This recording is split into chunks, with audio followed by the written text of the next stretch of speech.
Hello mga tropa, samahan niyo akong magpagupit.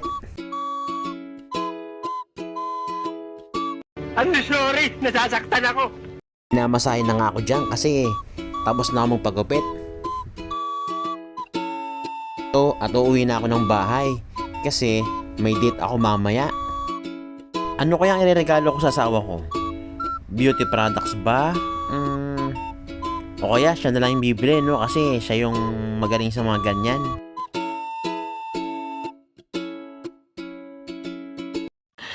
Sana all. Habang pauwi ako, nadaanan ko na nga pala yung flower shop. Parang Dangwa lang sa Manila. Daming tindang mga flowers, ang gaganda.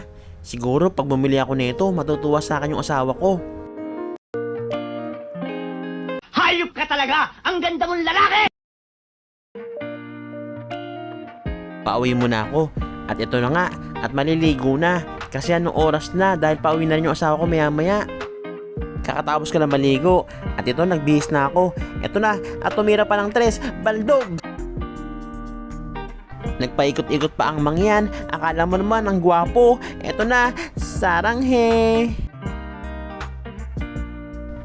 Samahan nyo maglakbay papunta sa bilihan ng mga flowers at ng chocolate para sa asawa ko. Samahan nyo nga pala akong tumawid kasi natatakot ako at mag-isa. Ito na nga pala yung pangalawang pagtawid. Nakakatakot pa mag-isa.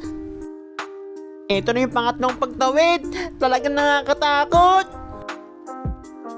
Grabe yung pagod ko. Ang layo ng nilakad ko. Umakyat ako ng 3 bundok at 2 ilog.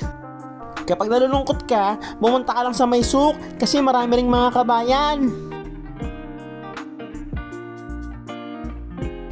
Sa wakas, sa hinaba-haba ng nilakad ko, narating ko na yung kabayan. Makakabili na ako ng rosas at ng tsokolate.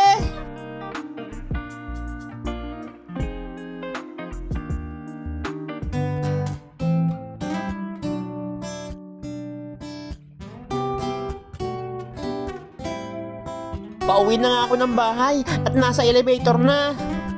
Eto na nga pa rin nabili ko, tsokolate, 3 rosas, I love you, at syempre, yung regalo. Tuwang-tuwa nga pala yung asawa ko dyan. Agad niya ako hininga ng kiss. At syempre, hindi ako pwedeng tumanggi. Ang sarap! Binuksan na nga pala yung regalo ko. Nakita niya mga gamit sa bahay. Eto, dahil mahilig siya magluto, mga pot holder para hindi siya mapaso. At dahil mahilig siya sa mga hot chocolate, minalang ko rin siya ng mug, isang misis, dahil isa na siyang misis Santa Rupina.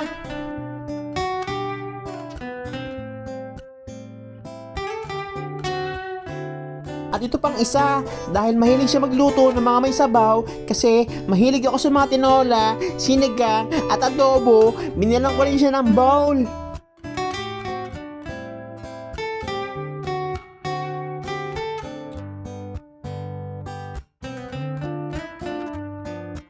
Lahat ng mga pinili ko, discounted yan sa store namin, sa Williams Sonoma.